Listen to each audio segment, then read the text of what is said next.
উত্তম কুমারকে নিয়ে একটু মানে ইগো ছিল অনিল চ্যাটার্জির। আমরা তো আবার উল্টো জানি যে অনিল চ্যাটার্জি খুব ভালো বন্ধু ছিলেন না উত্তম না, বন্ধু কুমারের। না, অনিল চ্যাটার্জি বন্ধু থাকলেও ও বলতো যে ও উত্তম কুমারের থেকে বড় অভিনেতা। আমি প্রথমত বলি, আমি কিন্তু গানের বাড়ির ছেলে। আচ্ছা আমার আপন পিসি উৎপলা সেন, আচ্ছা আমার পিসেমশাই সতীনাথ মুখোপাধ্যায়, আচ্ছা আমার আপন মামা নজরুল গানের সম্রাট ছিলেন ধীরেন বসু। না, আমার অনুষ্ঠানে কোনো ক্রাইসিস হয়নি। আমার জীবনে দুটো অনুষ্ঠানে ক্রাইসিস হয়েছে, আমার এখনও মনে আছে। ওই অনুষ্ঠানটা উনি করতে যাবেন, অ্যানাউন্সমেন্ট ছিল, সব ছিল। ওনার পারিবারিক কিছু একটা সমস্যায় উনি আত্মহত্যা করেছিলেন। এখনকার শিল্পীদের সমস্যা হচ্ছে তাদের নিজেদের গান বলতে একটা গান। আর এই গানের অনুষ্ঠানের যে পারিশ্রমিক, সেটার কি পরিবর্তন আপনি দেখছেন এই এতদিন? আমি সিঁড়ি দিয়ে নামছি, আর হেমন্ত দাস স্ত্রী বেলাজি উনি বাজার করে ওপরে উঠছিলেন। আমার পিসেমশাই সুরে লতা মঙ্গেশকর প্রথম বাংলা গান গেয়েছিলেন। দেখুন, লতাজি কি মানে ভীষণ কম কথা বলতেন, ভীষণ কম কথা বলতেন। আর গানের আগে উনি কারোর সঙ্গে দেখা করতেন না, কাউকে অটোগ্রাফ দিতেন না। অমিত কুমার আমার প্রায় 30-35 বছরের বন্ধু। ওই সুবাদে কিশোরদার সঙ্গে আমার খুব মানে ভালো রিলেশন ছিল। অমিতের সঙ্গে বন্ধুত্ব থাকার জন্যেই আমি মানে ওই গৌরীকুঞ্জ জুহুতে কিশোরদার যে বাড়িটা, ওই বাড়িতে আমার যাওয়া আসা ছিল। কিশোর কুমারকে অর্ধেক টাকা দিয়েছিল, অর্ধেক টাকা দেয়নি। কিশোর কুমার বাড়িতে বসে শুনছে কানপুর স্টেডিয়ামে আগুন ধরে গেছে। উনি বলছে আমার তো কিছু করার নেই, আমি টাকা পাইনি, অর্ধেক টাকা পেয়েছি, অর্ধেক টাকা পাইনি বলে আমি যাইনি। বাংলা শিল্পীদের মধ্যে সবচেয়ে বেশি পারিশ্রমিক কে পেতেন? আর ডি বর্মন রোববার ছিল, সবসময় লুঙ্গি আর পাঞ্জাবি পরতো, মুসুরির ডাল রান্না করছিল। তা আমাকে বললো, কী রে দুপুরবেলায় কী ব্যাপার? দাঁড়া, মুসুরির ডাল রান্না করছি, খেয়ে যা। এইটুক তো আমার ছোটোবেলার বন্ধু।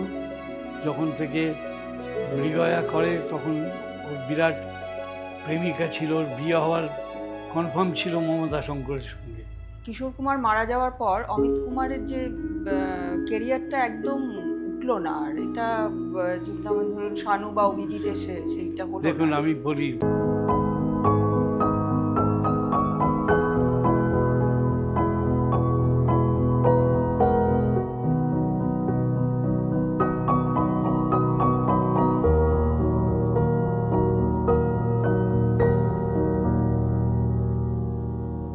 আজ আমাদের সঙ্গে আছেন একজন খুব গুরুত্বপূর্ণ মানুষ।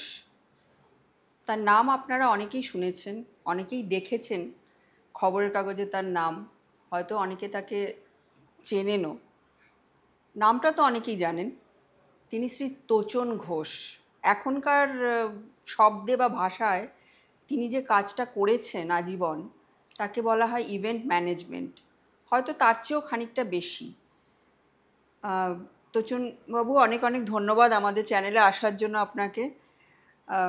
আপনাকে আমি যেটা জিজ্ঞেস করতে চাই প্রথমে, যে এখন তো ইভেন্ট ম্যানেজমেন্ট বলতো, আপনাদের সময় কি বলা হতো? আমাদের সময় ইভেন্ট ম্যানেজমেন্ট বলে কিছু ছিল না, তখন অর্গানাইজার বলতো। আচ্ছা। আর আপনি ঠিক কবে এই কাজটা শুরু করেন এবং কেন আপনার মনে হলো যে এইরকম একটা কাজ আপনি করবেন? আমি প্রথমত বলি, আমি কিন্তু গানের বাড়ির ছেলে। আচ্ছা আমার আপন পিসি উৎপলা সেন, আচ্ছা আমার পিসেমশাই সতীনাথ মুখোপাধ্যায়, আচ্ছা আমার আপন মামা নজরুল গানের সম্রাট ছিলেন ধীরেন বসু। আমি সেই ফ্যামিলি থেকে বিলং করেছি, সেই জন্যে আমার রক্তেই গান বাজনা। এবং আমি অ্যাকচুয়ালি আমার ফ্যামিলিতে সকলেই আমরা গাড়ির ব্যবসা করতাম।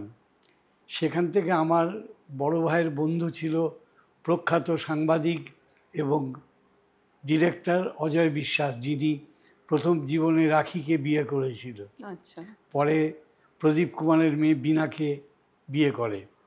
অজয় বিশ্বাস এই ফাংশন জগতের একজন দিকপাল ছিল। একজন ছিলেন যিনি সুচিত্রা সেনের বোনকে বিয়ে করেছিলেন বারিন্ধর, তারপরে ছিলেন অজয় বিশ্বাস। এরা দুজনে সেই সময়টা, পশ্চিমবঙ্গ বললে ভুল হবে, সারা ভারতবর্ষে যত বড় অনুষ্ঠান হতো, বম্বের শিল্পীরা আসতো, সব এরাই আনতো। ওই অজয় বিশ্বাস আমাকে গাড়ির ব্যবসার লাইন থেকে ওর সঙ্গে নিয়ে ঘুরে ঘুরে আমাকে এই জগতে প্রবেশ করালো। আর তাছাড়া আমার প্রথম জীবন থেকেই আমি গানের বাড়ির ছেলে। আমার পিসি সতীনাথের সঙ্গে যত বড় বড় অনুষ্ঠান হতো ওরা গাইতে যেত, আমি গাড়ি চালিয়ে হয়তো নিয়ে যেতাম, সাথে যেতাম। এটাই আমার কেরিয়ারের শুরু আর কি। তো প্রথম স্বাধীনভাবে আপনি কোন অনুষ্ঠান করেন তার কথা মনে আছে? হ্যাঁ, নিশ্চয়ই মনে আছে। আমি স্বাধীনভাবে বাঁকুড়াতে একটা অনুষ্ঠান করেছিলাম, সতীনাথ উৎপলা আরতি মুখার্জি নাইট। ওটা আমার জীবনের প্রথম, আজ থেকে মানে প্রায় প্রায় মানে ৬০-৬৫ বছর আগের কথা। ওইটা আমার জীবনের প্রথম অনুষ্ঠান, যেটা আমি স্বাধীনভাবে করি আর কি। সেই অনুষ্ঠান মানে সুচারুভাবে হয়েছিল? কোনো ক্রাইসিস হয়েছিল অনুষ্ঠান না, করার সময়? আমার অনুষ্ঠানে কোনো ক্রাইসিস হয়নি। আমার জীবনে দুটো অনুষ্ঠানে ক্রাইসিস হয়েছে, আমার এখনও মনে আছে। টেকনিশিয়ান স্টুডিওতে একটা ছবির গান রেকর্ডিং চলছিল, সেখানে শ্যামলদা মানে শ্যামল মিত্র কোনো ছবির গান রেকর্ডিং করছিলেন। আমি ওখানে গেছিলাম টাকা দিতে। আমি বসেছিলাম, উনি গাইতে গাইতে হঠাৎ মাথা ঘুরে পড়ে গেল। পড়ে যাওয়ার পরে ওনাকে নিয়ে আমরা নার্সিংহোমে গেলাম। ওই একটা অনুষ্ঠান, যেটা পরে আনন্দবাজার তখন খুবই পপুলার ছিল, এখনও পপুলার। সে আনন্দবাজারে বেরিয়েছিল যে শ্যামল মিত্র অসুস্থ হয়ে নার্সিংহোমে। ওই অনুষ্ঠানটায় উনি যায়নি, কিন্তু কোনো গণ্ডগোল হয়নি, কারণ যেহেতু কাগজে বেরিয়ে গেছিলো বলে। আর একটা অনুষ্ঠান আমার হয়েছিল, যেটায় তখনকার দিনে সুপারহিট গান ছিল, বাবা পায়ে পড়ি রে, মেলা থেকে বউ এনে দে, অংশুমান রায়। আমার এখনও মনে আছে। ওই অনুষ্ঠানটা উনি করতে যাবেন, অ্যানাউন্সমেন্ট ছিল, সব ছিল। ওনার পারিবারিক কিছু একটা সমস্যায় উনি আত্মহত্যা করেছিলেন। এই দুটো আমার খুব মনে পড়ে, যে আমার দুটো এই অনুষ্ঠানে এই দুজন শিল্পীর নাম অ্যানাউন্স করার পরেও এরা যেতে পারেনি, কিন্তু আমার কোনো অসুবিধা হয়নি, যেহেতু তখন কাগজে বড় বড় করে বেরিয়েছিল যে এই কারণে এই আর্টিস্টরা এই হয়েছে। সেই জন্য আমার সেই দিক থেকে কোনো অসুবিধা আমি ফিল করিনি। সেই অনুষ্ঠান কি হয়েছিল না ওগুলো বাতিল হয়ে গিয়েছিল? না, বাতিল হয়নি, অনুষ্ঠান হয়েছিল। অন্য শিল্পীরা গেছিল, তারা গান করেছে। কোনো ঝামেলা কিছু হয়নি বা কোনো প্রবলেম আমায় ফেস করতে হয়নি। আপনার কি মনে আছে আজ অবধি আপনি মানে সংখ্যা হিসেবে, মানে এক্স্যাক্টলি সংখ্যা হিসেবে কত অনুষ্ঠান করেছেন? দেখুন, আমি আপনাকে ফ্র্যাঙ্ক বলি, আমি গুণে শেষ করতে পারবো না যে আমি কত অনুষ্ঠান করেছি। তবে আমার একটা সবচেয়ে বড় স্মৃতি হচ্ছে, আমার কিন্তু উত্থান, মানে আমি যেখান থেকে মানে মানে নাম করেছি এবং যেখান থেকে সবচেয়ে বেশি সহযোগিতা পেয়েছি, সেটা হচ্ছে বসুশ্রী সিনেমা। আচ্ছা। যেখানে পয়লা বৈশাখ একটা অনুষ্ঠান সারা জীবন হয়েছে। ওই অনুষ্ঠানটা মানে প্রতি বছর আমি করতাম। প্রথম দিকে করতো মন্টু বসু, উনি তারপরে দায়িত্ব দিয়েছিল অজয় বিশ্বাসকে।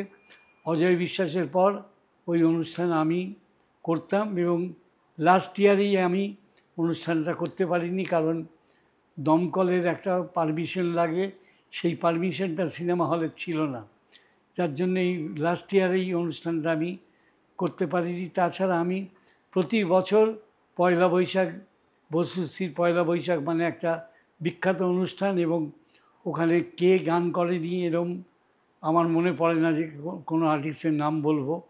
আমার এখনও মনে আছে, অনুষ্ঠানটা চলাকালীন হঠাৎ আর ওই অনুষ্ঠানটায় উত্তমদা গান করতেন। যদি গান ভুলে যেতেন, নিচে সন্ধ্যাদি মানে সন্ধ্যা মুখোপাধ্যায় বসে থাকতেন, উনি কথা প্রম্পট করলে উত্তমদা আবার সেই কথাগুলো শুনে শুনে গান গাইতেন। এবং আমার একটা স্মৃতি মনে আছে, একটা অনুষ্ঠানে সৌমিত্র চ্যাটার্জি আবৃত্তি করবেন, এবং আবৃত্তি করবেন না, উনি শেষ মৃত্যুর আগে পর্যন্ত আগের বছরেও বসুশ্রীর পয়লা বৈশাখে আবৃত্তি করেছেন। আমার এখনও মনে আছে উত্তম কুমার আর সৌমিত্রদা একই ঘরে দুজনে বসেছিলেন। উত্তম কুমার সৌমিত্রদার ডাকনাম ছিল ফুলু। পুরো কিরে ফুলু, আজকে পয়লা বৈশাখ, তুই এখনও আমাকে নমস্কার করলি না? সঙ্গে সঙ্গে সৌমিত্রদা উঠে পায়ে হাত দিয়ে উত্তম কুমারকে নমস্কার করলো। সেসব স্মৃতি খুব মনে পড়ে এবং এগুলো ভোলার স্মৃতি নয়, মানে এগুলো সত্যিকারের মানে মনে রাখার মতো স্মৃতি আর কি। তা আমি আজও বসুশ্রীর পয়লা বৈশাখটা এখনও করে যাচ্ছি, প্রতি বছর করি। এবং কলকাতায় এখন যারা গাইছে তারা সবাই ভালো গায় এবং সবাই আমার কাছে অনুরোধ করে যে আমি দুটো গান গাইব, অন্তত আমার নামটা কাগজে দিও। এইগুলো সব মেমারি, ভোলা যায় না। আচ্ছা, এখনকার যারা মানে আপনি তো সেই কবে থেকে মানে সেই উৎপলা সেন, সতীনাথ মুখোপাধ্যায়, হিমন্ত মুখোপাধ্যায় এরকম সব শিল্পীদের দেখেছেন। আর এখনকার শিল্পীদের যে একটা সমস্যা হচ্ছে যে পাবলিক পারফরমেন্সের সুযোগ কম হয়ে গেছে, মানুষ আসছে না অনুষ্ঠানে। আহ, এরকম যে পরিস্থিতিটা হলো, এটা কেন হলো বলে আপনার মনে হয়? দেখুন, আপনাকে একটা কথা বলি। আগে শ্যামল মিত্র পুজোর গান করতো, সুপারহিট। ছবির গান করতো, সুপারহিট। হেমন্তদা যত ছবি করেছে, নিজে গেয়েছে, সব গান সুপারহিট। এখনকার শিল্পীদের সমস্যা হচ্ছে তাদের নিজেদের গান বলতে একটা গান।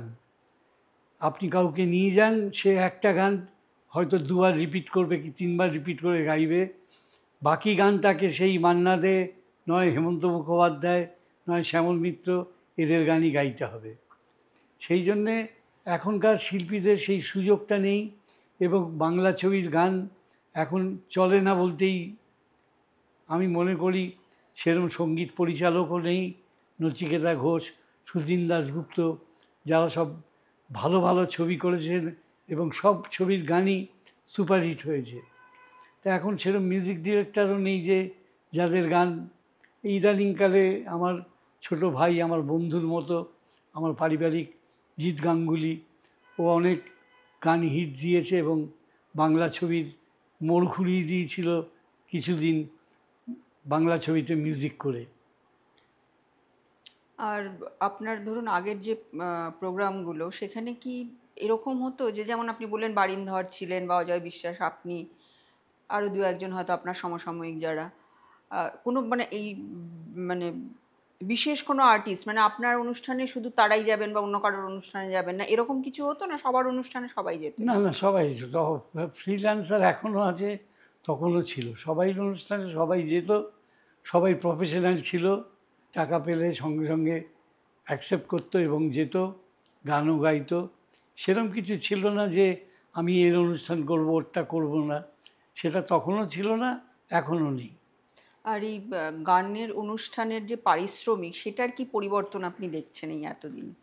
দেখুন, সত্যি কথা বলতে কি, তখনকার শিল্পীদের টাকাটা বড় ছিল না।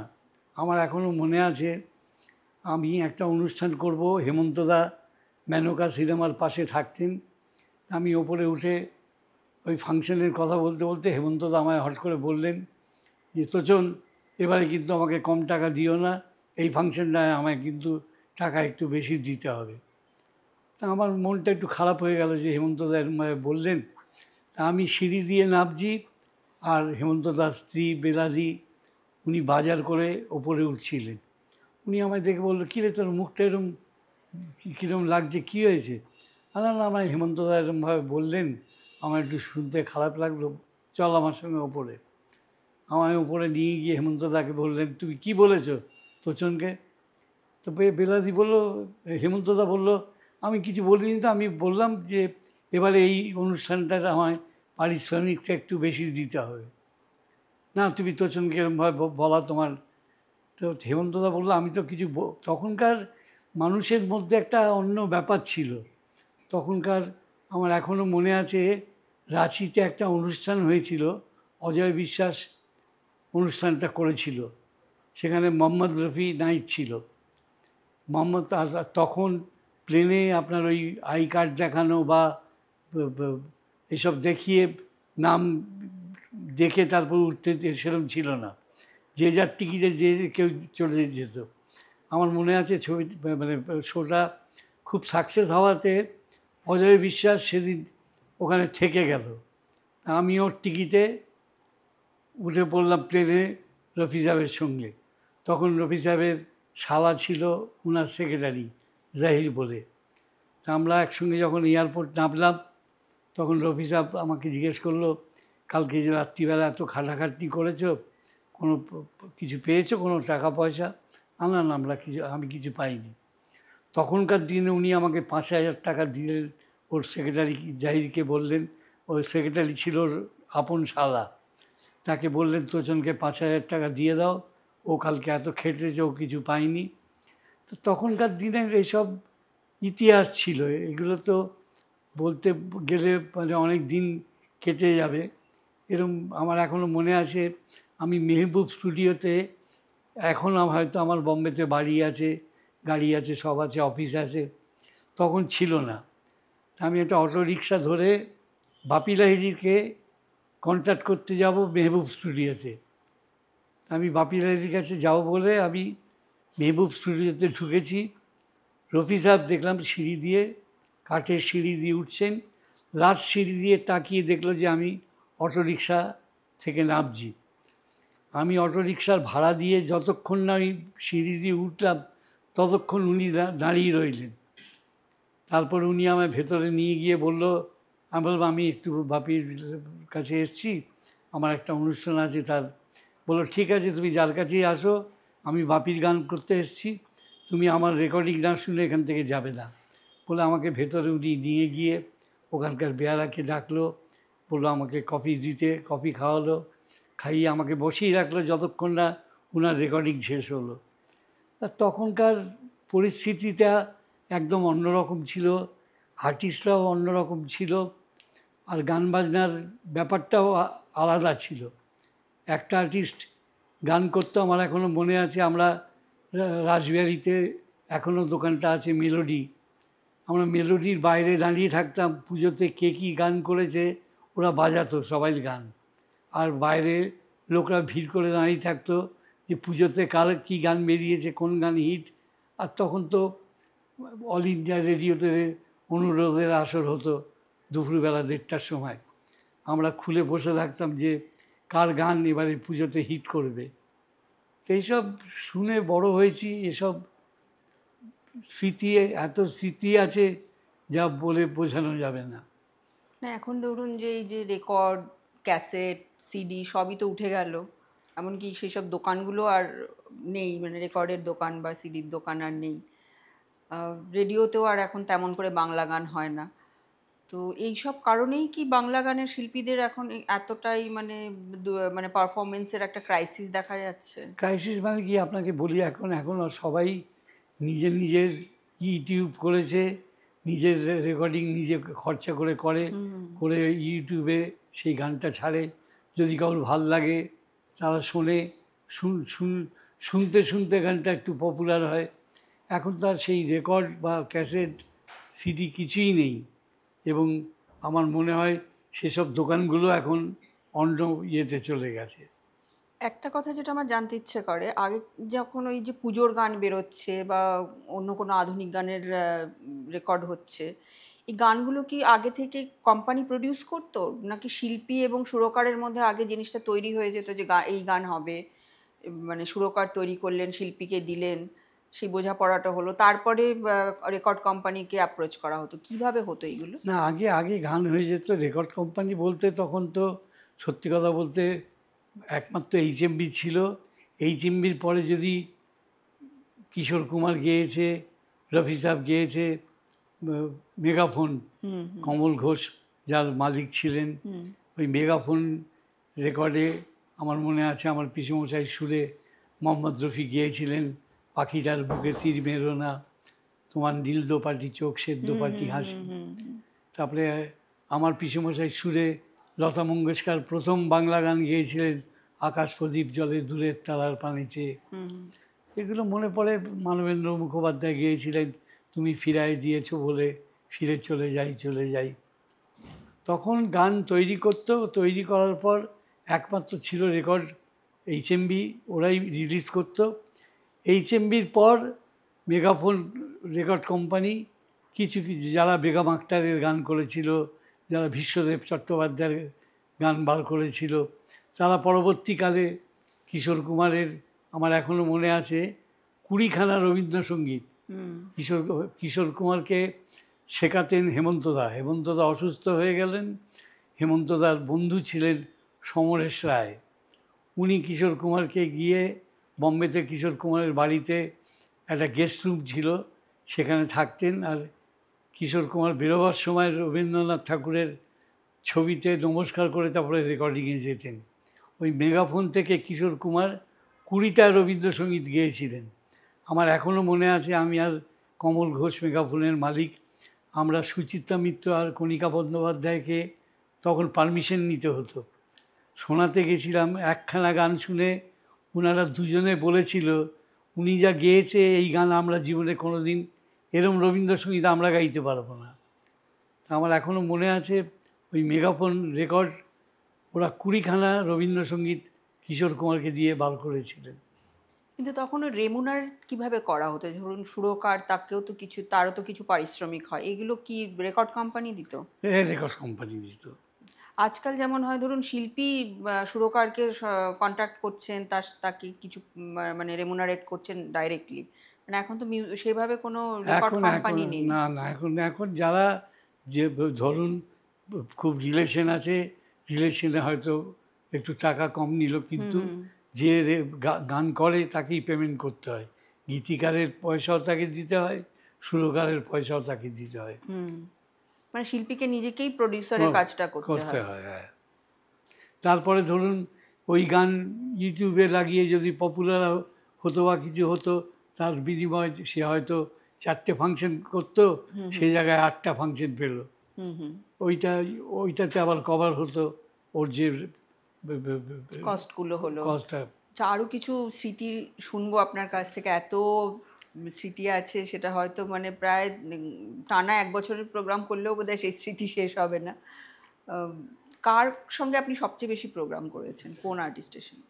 আমি সবচেয়ে বেশি শো করেছি শ্যামল মিত্র, হেমন্ত মুখোপাধ্যায়, তারপরে আপনার তখনকার দিনে তো অনেক আর্টিস্ট ছিল, কার নাম বলবো, মানে সবাইকে নিয়েই কাজ করেছি। ধনঞ্জয় ভট্টাচার্য, মানে তখনকার যারা, আলপনা বন্দ্যোপাধ্যায়, যিনি ছড়ার গান গেয়ে বিখ্যাত হয়েছিলেন, এবং তিনি আমার পিসি উৎপলা সেনের খুব ভালো বন্ধু ছিলেন এবং খুব সুন্দরী দেখতে ছিলেন আর কি।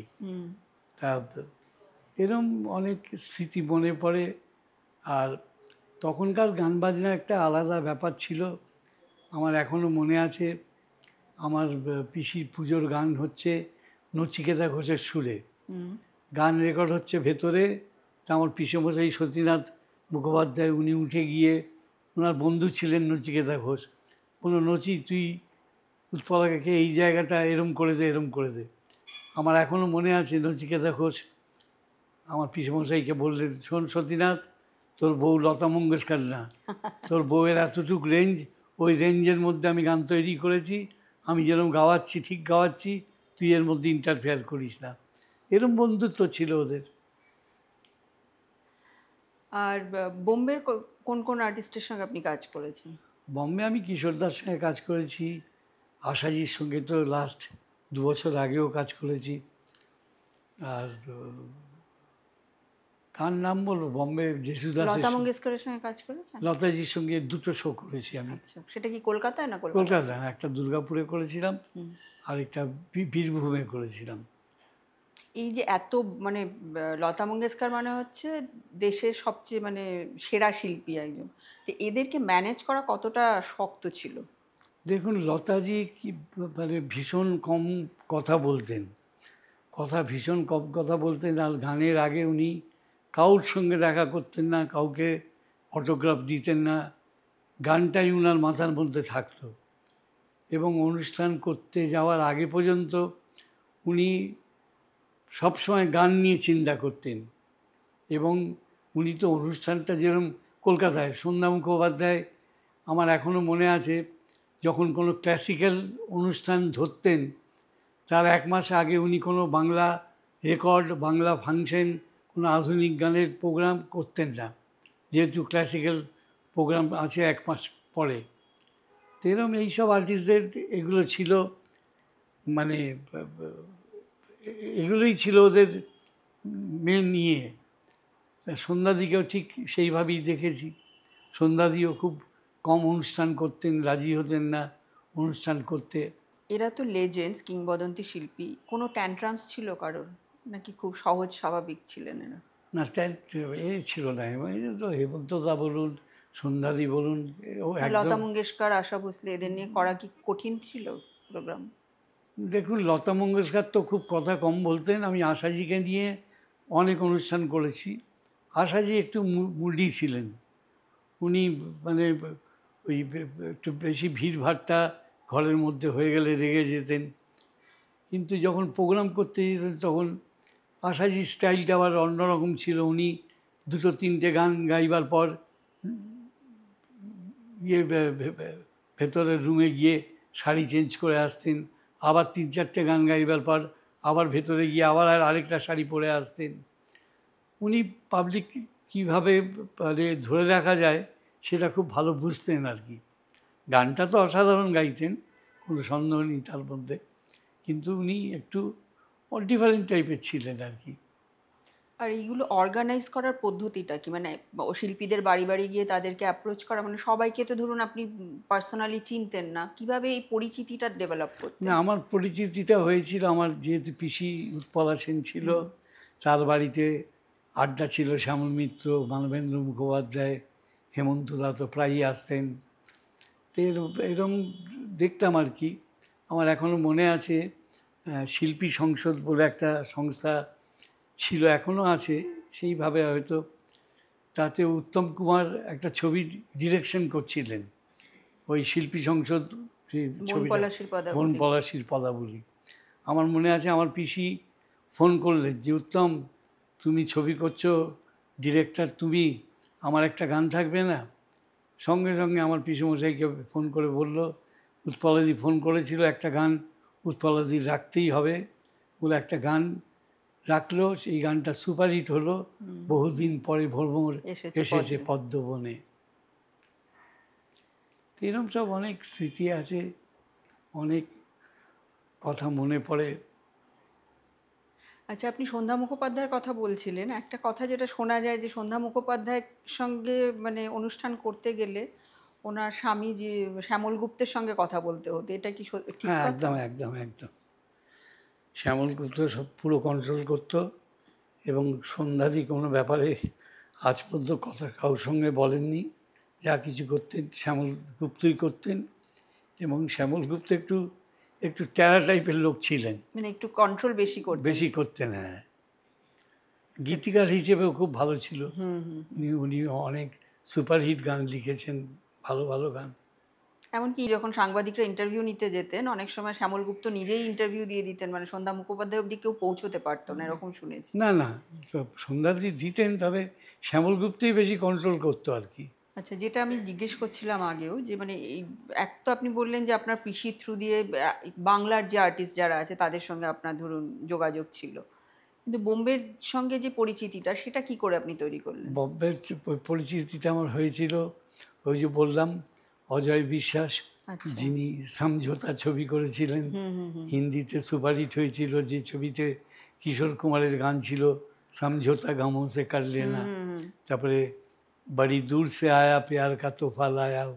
তো অজয়ের সঙ্গে বম্বেতে তখন যেতাম, তখন আমার বাড়ি ফাড়ি কিছুই ছিল না, হোটেলে গিয়ে উঠতাম, সিসাইড হোটেলে, সান অ্যান্ড সানডের পাশে।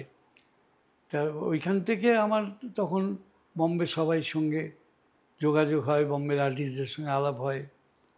বম্বের মিউজিক ডিরেক্টর, মানে আর তা আমার ফ্যামিলির, মানে আমার আপন দিদির হাজবেন্ড ছিল বাদল ভট্টাচার্য, তার বেস্ট ফ্রেন্ড ছিল আর.ডি. বর্মন।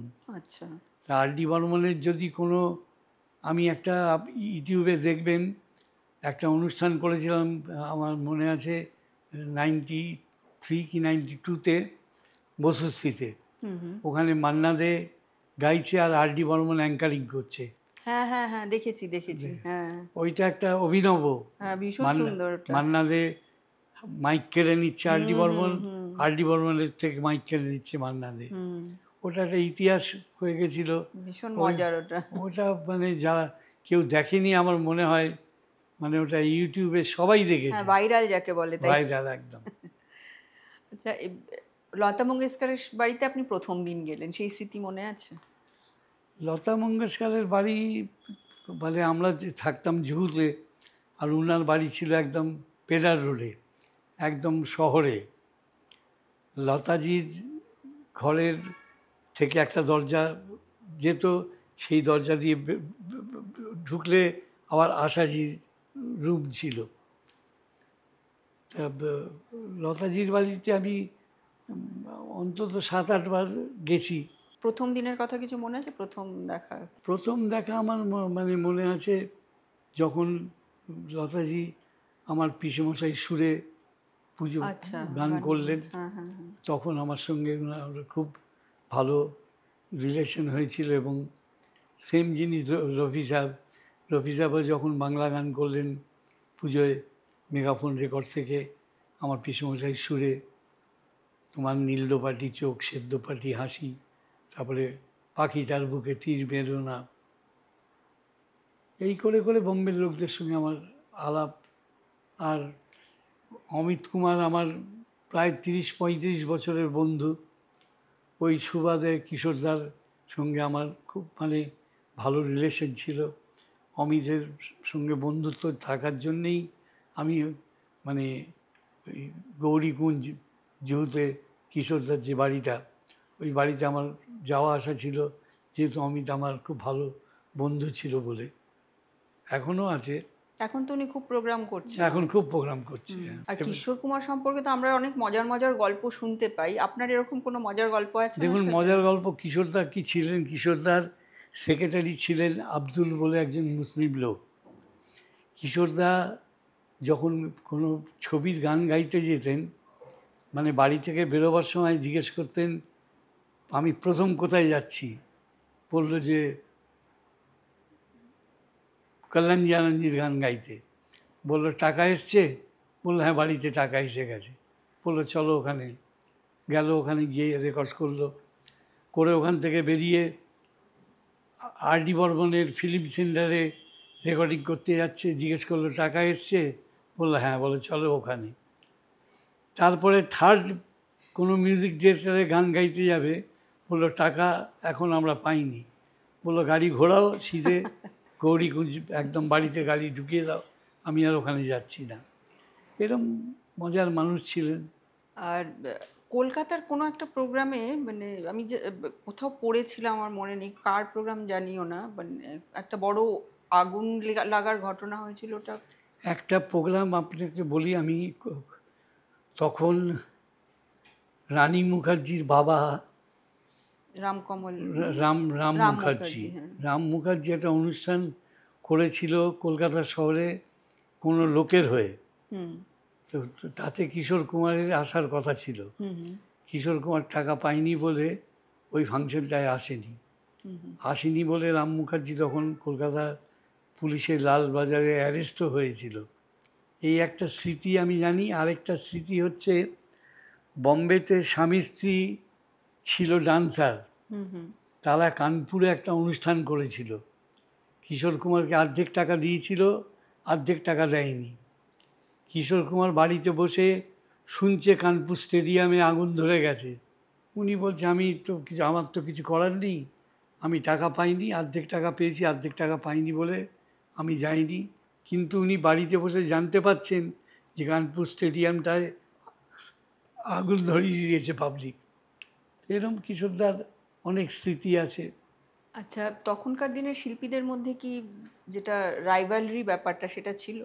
দেখুন, এরম ছিল না, তবে একজন একজনকে শ্রদ্ধা করতেন। কিশোর কুমার যেরম অমিতকে বলতো তুই গিয়ে মান্নাদার কাছে গান শেখ, মানে সেই রেসপেক্ট ছিল কিশোর কুমারের, যে মান্নাদা একটা উঁচু মাপের শিল্পী। সেগুলো বম্বেতে ছিল। এবং আমার এখনও মনে আছে, এই রফি সাহেব মারা যাবার পরে বহু শিল্পী মানে রফি সাহেবের সমাধিতে গিয়ে মানে মৃত্যুর দিনটা, কারণ রফি সাহেবের মৃত্যু আর উত্তম কুমারের মৃত্যু 7 দিনের ডিফারেন্স। ইয়ে ছিল, ডিফারেন্ট ছিল আর কি। মোহাম্মদ রফি তো মানে ধরুন কিশোর কুমারের উত্থান মানে আর মোহাম্মদ রফির বাজারটা কিছুটা সংকুচিত হয়ে গিয়েছিল তখন। একটু মোহাম্মদ রফি একটা সময় ছিল যখন ওনার মার্কেটটা একটু ডাউন হয়ে গেছিল, কিন্তু উনি এমনই একজন শিল্পী, পরে আবার উনি ওনার জায়গা ঠিক তৈরি করে নিয়েছিলেন। বাংলা শিল্পীদের মধ্যে সবচেয়ে বেশি পারিশ্রমিক কে পেতেন? দেখুন, আমি সত্যি কথা বলতে কি, তখনকার আর্টিস্টদের মধ্যে কিন্তু টাকা পয়সা নিয়ে খুব একটা ব্যাপার ছিল না। আমি যখন অনুষ্ঠান জগতে আসি, আমি মান্না থেকে 70,000, 75,000, 80,000 টাকা দিয়েছি। কোন কোন সাল এটা, মানে কোন ইয়ারে? সেটা আজ থেকে আমার তো সালটা ঠিক মনে নেই। তারপরে আমি একটা মানে মান্নাদা মারা যাবার ঠিক 5 বছর আগে আমি দুর্গাপুরে একটা অনুষ্ঠান করলাম। ওই আমায় ফার্স্ট মান্নাদে বলল, তোজন এই ফাংশনটায় কিন্তু আমাকে 2 লক্ষ টাকা দিতে হবে। তখন আমরা ভাবতাম যে এই লোকটা এত সুপারহিট গান গেয়েছে, এ আজকে আমার কাছে বিনয়ী করে 2 লক্ষ টাকায় ডিমান্ড করছে, যার 2 লক্ষ না মানে প্রচুর টাকা ডিমান্ড করা উচিত। তা আমার এখনও মনে আছে, হাউসফুল হল ছিল দুর্গাপুরে। ওই ফাংশনে মান্নাদা 2 লাখ টাকা নিয়েছিলেন এবং অনেক স্মৃতি আছে মান্নাদাকে নিয়ে। আমি প্রচুর অনুষ্ঠান করেছি। মান্নাদেও কি একটু মুডি ছিলেন? ভীষণ, একটু না, ভীষণ মুডি ছিলেন। যেমন দু একটা গল্প শুনি একটু। যেরকম আমি বলছি আপনাকে, আমি মান্নাদার কনসেন্ট পেয়ে বম্বেতে অটো রিক্সা নিয়ে আর.ডি. বর্মনের ওখানে গেলাম। আর.ডি. বর্মন রোববার ছিল, সবসময় লুঙ্গি আর পাঞ্জাবি পরতো, মুসুরির ডাল রান্না করছিল। তা আমাকে বললো, কী রে দুপুরবেলায় কী ব্যাপার? দাঁড়া, মুসুরির ডাল রান্না করছি, খেয়ে যা। আমি বসলাম, খাওয়া দাওয়ার পর আমায় বললো, আমার কাছে এসছিস কী ব্যাপার? তা বললাম, আমি মান্নাদাকে নিয়ে একটা অনুষ্ঠান করছি, তোমাকে, তখন ইন্ডিয়ান এয়ারলাইন্স ছিল খালি, আর অন্য কোনো ফ্লাইট ছিল না। তা আমি একটা বিজনেস ক্লাস না, এমনি ওয়াই ক্লাসের টিকিট কেটে ওকে দিলাম আর পার্ক হোটেলটা বুক করে দিলাম। তা আমি বললাম, আমি এই জন্যে এসেছি, আমি মান্নাদের একটা অনুষ্ঠান করছি বসুশ্রীতে, তোমাকে যেতে হবে। তখন বললো, মান্নাদার জন্যে আমি 3 ঘন্টা এক পায়ে দাঁড়িয়ে থাকবো, যেখানে বলবি। মানে এরকম সম্মান করতো আর কি। তারপরে তো এলো, এসে আমার অনুষ্ঠানে এলো, এসে মান্নাদা যতক্ষণ গান গাইলো থাকলো, ওখানে বসলো। মান্নাদা একবার মাইক কেড়ে নিচ্ছে, একবার আর.ডি. বর্মন কেড়ে নিচ্ছে। তারপরে আর.ডি. বর্মন বলেই ফেললো যে, আমি বম্বে থেকে এসেছি আপনার প্রশংসা করতে, আপনি আমার প্রশংসা করে ফেলছেন। আচ্ছা, এখন আপনি যে পেশায় আপনি ছিলেন, এখনকার দিনে সেই পেশা কতটা মানে ভালো, বা আপনি সাজেস্ট করবেন কাউকে এই পেশাতে যাওয়ার জন্য? দেখুন, এখন কিন্তু এই পেশাটা চোরদের পেশা হয়ে গেছে। চোরেদের পেশা হয়ে গেছে। কারণ আপনাকে বলি, আমার এখনও মনে আছে, আজ থেকে 7-8 বছর আগে একজন লোক আমার কাছে এসে বলল যে, আমি এক্ষুনি 50,000 টাকা অ্যাডভান্স করে এসেছি, রানী মুখার্জিকে নিয়ে যাব। আমার কত টাকায়? 5 লাখ টাকায়। তা আমার ছোটো মেয়ে আর রানী মুখার্জি, ওরা ছোটোবেলা থেকে একসঙ্গে বড় হয়েছে। আমার মানে বাড়িতে, আমি যে বাড়িটা এখন থাকি, ওই বাড়িটা একটু বিখ্যাত এই কারণে, ওই বাড়িটার 10 তলায় অমলা শঙ্কর থাকতেন। আচ্ছা। উনি মারা গেছেন। এখন মমতা শঙ্করও আসে, ফ্ল্যাটটা দেখাশোনা করে।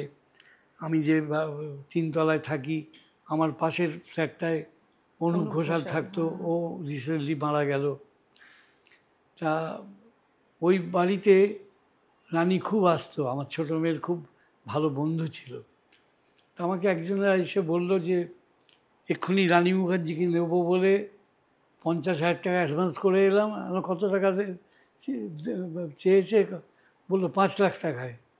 আমি বললাম, ভাই 5 লাখ টাকায় রানী মুখার্জি ফাংশনে যাবে বহরমপুরে? তার ঠিক 7 দিন পরে লোকটা এসে বলল, আরে আমি গেছিলাম ওই অফিসটায়, যাকে 50,000 দিয়েছি, দেখছি তালা লাগানো। মানে ওই যে 50,000 টাকা নিয়েছিল, মানে রানী যে 5 লাখ টাকায় কোনো দিন যায় না, ও ভাবলো যে আমি বোধহয় একটা বিরাট প্রফিট অ্যাচিভমেন্ট করলাম। এরকম ছিল সব। আর এখন সত্যি কথা বলতে এখন তো অর্গানাইজার আপনি রাস্তায় রাস্তায় পাবেন, যাত্রাপাড়ায় যাবেন দেখবেন সিঁড়ির তলায় অফিস, সব আর্টিস্টের ছবি দেওয়া, কেউ বাকি নেই এখন তো এইভাবেই। এইখানে ধরুন কেউ কাউকে দিয়ে ফাংশন অর্গানাইজ করতে চায়, কি করে বুঝবে যে কেউ খাঁটি বা বোঝে না তো, বোঝে না বলে ফ্রড হয়। আজকাল ম্যাক্সিমাম জায়গায় দেখবেন ফ্রড হচ্ছে, ম্যাক্সিমাম জায়গায় ভাঙচুর হচ্ছে। এখন আমরা যখন এসছি আমাদের সময় কে ছিল? ওই বললাম সুচিত্রা সেনের বোনকে বিয়ে করেছিলেন বারিন্ধর, যিনি এমন এমন অনুষ্ঠান করেছে যে ভাবা যায় না। কে ছিলেন? অজয় বিশ্বাস, যার প্রথম স্ত্রী রাখি, সেকেন্ড স্ত্রী প্রদীপ কুমারের মেয়ে বীণা। এরা সব অনুষ্ঠান করেছে ভাবার মতো। এইগুলো সব মানে দেখার মতো। আমার এখনও মনে আছে, আমরা কিশোর কুমারকে, অজয় বিশ্বাস, আমরা 3টে ফাংশনে নিয়েছিলাম। প্রথম ফাংশন মিদনাপুরে, সেকেন্ড ফাংশন বর্ধমানে, থার্ড ফাংশন রাম চ্যাটার্জি তখন মন্ত্রী ছিলেন চন্দননগর চুচুড়াতে। তা আমরা মিদনাপুর যাওয়ার সময় কাঁচ খুলে যাচ্ছিলাম, কিশোরদা ধুলো খেয়েছে। ধুলোতে খেয়ে যখন স্টেজে উঠেছে, একখানা গান গাইবার পরে দেখছে গলা পুরো চোখ গাইতে পারছে না। তখন উনি মাইকে অ্যানাউন্স করলেন যে বাবা যখন বিপদে পড়ে, বাবাকে কেউ মানে সহযোগিতা করে বা উদ্ধার করে, ছেলে। তা আমি সে জন্য আমার ছেলে অমিত কুমারকে আমি ডাকছি। ফুল ফাংশনটায় অমিত কুমার গাইল, কিশোরদার চেয়ারে বসে রইল, লোক একটাও একটু শব্দ করেনি। আবার তারপরে আমরা সকালে কালীবাড়ি গিয়ে পুজো টুজো দিয়ে ফুলের মালা টালা নিয়ে আমি আর অজয় বিশ্বাস গ্র্যান্ড হোটেলে গিয়ে কিশোরদার কপালে ফুল দিচ্ছি। বলছে এখন কলিযুগ, এখন এইসব মা কালীর ফুল ঠেকালেই যে আমার গলা ভালো হয়ে যাবে তার কোনো মানে নেই। তার ঠিক একদিন পরে আমাদের বর্ধমানে ফাংশন, বর্ধমান স্টেডিয়ামে। তা আমরা হেমন্তদার বাড়ি গেলাম, গিয়ে বললাম যে আপনাকে যেতে হবে, কিশোরদার গলা খারাপ। তো হেমন্তদা বললো, ভাই আমায় টাকা দিয়ে দাও, আমার নাম ছাপানো হয়েছে কি না হয়নি লোক জানে, আমার দরকার নেই, আমি ঠিক টাইমে পৌঁছে যাব, আমার ফিস যেটা সেই ফিসটা আমায় দিয়ে দাও। আমরা হেমন্তদাকে টাকা পয়সা দিয়ে চলে গেছি। কি হেমন্তদা যখন এসছেন দেখছেন মানে স্টেজে কিশোর কুমার যেরম নাচছে আর সেরম গাইছে। তা আমাকে ডেকে বললো, অথচ আমি কি করতে এলাম এখানে, কিশোর তো দারুণ গাইছে। তখন আমরা বললাম, আমরা তো বুঝতে পারিনি যে আজকে এরকম ভালো প্রোগ্রাম করবে। বললো ঠিক আছে, আমাকে টাকা দিয়েছো, আমার নাম ছাপানো হয়েছে না, আমার কোনো কিছু নেই, আমি কিশোরের পরে গান করে দেবো। এরকম সব ছিল এক একটা সিচুয়েশন আর এক একটা গল্প। আপনার জীবনের সবচেয়ে মধুর স্মৃতি কি আপনার এই পেশাতে? আমার মধুর স্মৃতি ওই বললাম আপনাকে, বসুশ্রীতে একটা অনুষ্ঠান হচ্ছে যেখানে উত্তম কুমার গাইবে, সৌমিত্রদা আবৃত্তি করবে, দুজনেই 5 মিনিট 10 মিনিটের ব্যবধানে দুজনেই পৌঁছে গেছে। সেখানে উত্তম কুমার সৌমিত্রদাকে বলছে, কিরে ফুলু, আজকে পয়লা বৈশাখ, এখনও তুই আমায় নমস্কার করলি না। সঙ্গে সঙ্গে সৌমিত্রদা উঠে কিশোর কুমারকে উত্তম কুমারকে নমস্কার করছে। সেই ছবিটা যে ফটোগ্রাফার তুলেছিল, সে যে কত লক্ষ ছবি বিক্রি করেছিল শিশি স্টুডিও। ও, শিশি স্টুডিও তুলেছিল সেই ছবি? অরুণা। আচ্ছা, সেই ছবি যে ও কত বিক্রি করেছিল ভাবা যায় না। সেই ছবি তো এখনো বিখ্যাত, মানে এখন তো সোশ্যাল মিডিয়াতে ঘুরে ঘুরে বেড়ায়। হ্যাঁ, ওই একটা স্মৃতি আমার সবচেয়ে মনে পড়ে, যে কীরকম সম্পর্ক ছিল, যে বলছে যে সেই সময় বোধহয় দুজনের একটু ঝগড়া ছিল নাকি? না, সৌমিত্রদার সঙ্গে খুব একটা, উত্তম কুমারকে নিয়ে একটু মানে ইগো ছিল অনিল চ্যাটার্জির। আমরা তো আবার উল্টো জানি যে অনিল চ্যাটার্জি খুব ভালো বন্ধু ছিলেন না উত্তম না, কুমারের। বন্ধু না, অনিল চ্যাটার্জি বন্ধু থাকলেও ও বলতো যে ও উত্তম কুমারের থেকে বড় অভিনেতা। আচ্ছা, কিন্তু দুজনের তো মানে শুনেছি খুব বন্ধুত্ব ছিল। ওগুলো ওগুলো তো দেখাতে হয় দেখাতো, কিন্তু অনিল চ্যাটার্জি উত্তম কুমারকে খুব হিংসে করতো এবং বলতো যে উত্তম কুমারের থেকে অনিলদা অনেক বড় অভিনেতা। উত্তম কুমার নাইট করেছেন আপনি কখনো? আমি উত্তম কুমার নাইট করিনি। আমি একটা ফাংশন আমি আর অজয় বিশ্বাস করেছিলাম মান্না দে আর আরতি মুখার্জিকে নিয়ে কাঁচরাপাড়ায়। তখন রটে গেছিল যে মান্নাদের গলায় ক্যান্সার হয়েছে। আচ্ছা। ক্যান্সার হয়নি তখন, ঠান্ডার মানে শীতকাল ছিল, মান্নাদের গলা চোখড হয়ে গেছিল। তখন আমি আর অজয় বিশ্বাস আমরা উত্তম কুমারের বাড়িতে গিয়ে অনেক রিকোয়েস্ট করে ওই কাঁচরাপাড়ার এমএলএকে নিয়ে গেছিলাম। উনি বলল, স্যার আপনি যদি না যান, মানে তখন আমরা অল্টারনেটিভ একটাই ভেবেছিলাম যে মান্না আরতির ফাংশন, মান্নাদে গাইবে না, উত্তম কুমার গেলে অন্তত পাবলিক কিছু, তার ঠিক তাই হয়েছিল। উত্তম কুমার দুটো গান গেয়েছিল, পরে এসে আরতিদি 1.5 ঘন্টার প্রোগ্রাম করেছিল। একটা লোক টু শব্দ করেনি, একটা লোকও টিকিট ফেরত দেয়নি। এগুলো সব মানে মধুর স্মৃতি বলবো আর কি। সে উত্তম কুমার যে আজকে এখনো 45 বছর পরেও তার স্মৃতি রয়ে গেছে, এরকম কি আর হবে বলে আপনার মনে হয়? কোনো দিন হবে না। সেটার কারণ কি, কেন উনি কারণ এরকম? কারণ উত্তম কুমার একটা এমন অভিনেতা ছিলেন এবং উনি মানে এমন মানে ছবি করে গেছেন। আর কোনো গল্প মনে পড়ছে এই মুহূর্তে? অমিতাভ বচ্চন আমার বলে না কারোর ফাংশনই করেননি। একবারই এসেছিলেন কলকাতায়, টুটু বোসের একটা অনুষ্ঠান ছিল নেতাজি ইন্ডোর স্টেডিয়ামে। কারণ অমিতাভ বচ্চনের সিকিউরিটি প্রবলেম ছিল বলে উনি ফাংশনে একদম অ্যাটেন্ড করতেন না এবং ফাংশনে আসতেন না।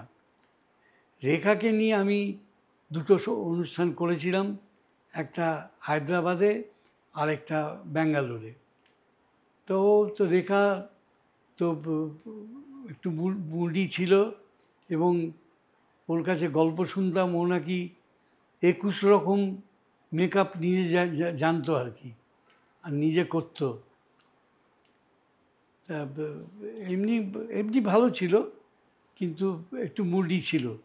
তা আমি যে দুটো ফাংশন করেছিলাম আমার কোনো সমস্যা হয়নি। আমি যেভাবে ওকে যেরকমভাবে যা যা করবো বলেছিলাম সবটাই মেনটেন করেছি বলে আমার সঙ্গে আর কোনো। আর অমিতাভকে নিয়ে আমার করার সৌভাগ্য হয়নি, কারণ ওনার সিকিউরিটি প্রবলেম ছিল বলে উনি কোনো রাজেশ খান্না? রাজেশ খান্নাকে তো আমি দুর্গাপুজোয় এনেছি, আজ থেকে 20 বছর আগে 10টা পুজোতে ঘুরিয়েছি। কলকাতার কোনো পুজো বাকি ছিল না যেখানে আমি রাজেশ খান্নাকে নিয়ে যাইনি, শ্রীদেবীকে নিয়ে যাইনি, জয়াপ্রদাকে নিয়ে যাইনি, সাইফ আলি খানকে নিয়ে যাইনি।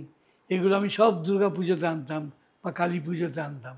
মানে দুর্গাপুজোয় এই যে ধরুন উদ্বোধনের জন্য যে মুম্বাইয়ের আর্টিস্টদের আনা হয়, তাদের কি আপনার সঙ্গে যোগাযোগ করতে হয় তার জন্য? হ্যাঁ, ডেফিনেটলি মানে এখনো আপনি এই ধরনের যে কাজগুলো সেগুলো করে থাকেন? করে থাকি এবং বলে নিয়ে আসতে হয় যে সব জায়গায় 5 কি 10 মিনিট থাকবে। আমার আগে 10টা পুজো বলে আনতাম, কিন্তু এখন আর 10টা পুজো বললে কেউ রাজি হয় না। এখন 5-6টা পুজো ম্যাক্সিমাম বললে রাজি হয়ে আসে, তার একটা রেমুনারেশন দিতে হয় এবং যেখানেই নিয়ে যাই সব জায়গায় বলেই নিয়ে যেতে হয়। 5 থেকে 10 মিনিট ফিতে কাটবে, দুটো কথা বলবে, সঙ্গে সঙ্গে বেরিয়ে যাব। ওই ধরুন 5টায় বেরোতাম, রাত 10টার মধ্যে ফিরে আসতাম।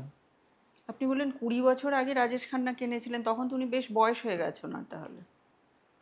উনি তো মারাই গেছেন 2014 সালে বোধহয়। আমি রাজেশ খান্নাকে এনেছিলাম, তা আমার অ্যাকচুয়ালি যে সালটা মনে নেই, কিন্তু আমি যখন রাজেশ খান্নাকে এনেছি তখন রাজেশ খান্না বেশ ভালো জায়গায় ছিলেন। আচ্ছা, তো উনি কিরকম ছিলেন, মানে ওনার? উনি ভীষণ মুডি ছিলেন। ওই যেহেতু আমার এখনও মনে আছে 10টা বেজে যাচ্ছিল, উনিও ড্রিঙ্ক করতে বসবেন, মানে খুব রেগে গেছেন আর কি। তাড়াহুড়ো করে ওনাকে হোটেলে, তখন তো পার্ক হোটেল ছিল একমাত্র ভালো হোটেল, ওই পার্ক হোটেলে তাড়াতাড়ি করে ফিরিয়ে দিতে হবে।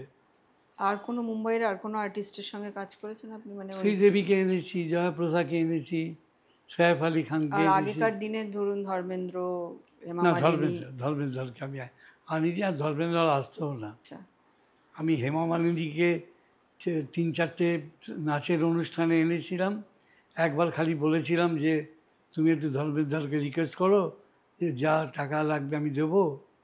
তখন হেমা মালিনীকে আমার সামনে আমাকে নিয়ে গিয়ে যখন কথা বলছে, তখন বলছে কেন তোমার নামে টিকিট বিক্রি হয় না, সেই জন্য আমাকে নিয়ে যেতে চাইছো। এইগুলো সব শুনতাম আর কি। আর আমাদের মিঠুন চক্রবর্তী। মিঠুন তো আমার ছোটোবেলার বন্ধু। যখন থেকে মৃগয়া করে তখন ওর বিরাট প্রেমিকা ছিল, ওর বিয়ে হওয়ার কনফার্ম ছিল মমতা শঙ্করের সঙ্গে। তখন মিঠুন আমাকে সব চিঠি দিত, আমি আবার মমতা শঙ্করকে পৌঁছে দিতাম, যেহেতু আমরা এক বাড়িতে থাকতাম বলে। তা হলো না কেন বিয়েটা? বিয়েটা হলো না। পরে মিঠুন শুনেছিল যে অমলা শঙ্কর ভীষণ জাঁতের মহিলা। শাশুড়ি জাদ্রেল হলে অসুবিধা কি আছে? ওই সব গণ্ডগোলেই ওদের বিয়ে হলো না। কিন্তু লাস্টের দিকে ওরাই কিছুদিন আগে একটা ছবি করলো মিঠুন আর মমতা শঙ্কর একসঙ্গে। আপনার এই যে অভিজ্ঞতাগুলো নিয়ে আপনি কখনো বই লেখার কথা ভাবেননি? আমার একটা বই বেরিয়েছে, তোচন ঘোষের জলসাঘর বলে। আচ্ছা শর্মিলা মাইতি বলে একটি মেয়ে। আচ্ছা। ওইটার সব আর্টিস্টের, তার মধ্যে সবাই, মানে কেউ বাকি নেই, বম্বে কলকাতা সবাই ইন্টারভিউ দিয়েছে। ওই বইটা বাজারে বেরিয়েও ছিল। আচ্ছা,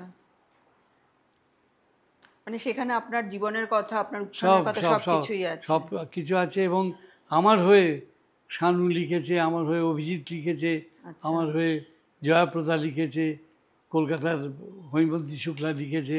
ও আমার আর একটা প্রশ্ন ছিল, আমি ভুলে গেছি। সেটা হচ্ছে অমিত কুমার তো আপনার বন্ধু। কিশোর কুমার মারা যাওয়ার পর অমিত কুমারের যে কেরিয়ারটা একদম উঠলো না আর। এটা যেমন ধরুন শানু বা অভিজিৎ এসে সেইটা হলো দেখুন, না। আমি বলি, অমিতের একটা ব্যাপার ছিল, সেটা হচ্ছে কিশোর কুমার মারা যাওয়ার পর বহু লোক চেয়েছিল অমিতকে দিয়ে গান করাবে।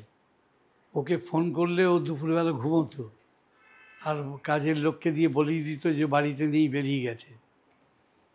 এই সব করতে করতেই শানু এসে, তখন তো অভিজিৎ আসেনি, তখন শানু ইন করলে, এবং শানু যে সব গান করতে আরম্ভ করলো সব সুপারহিট হয়ে গেল।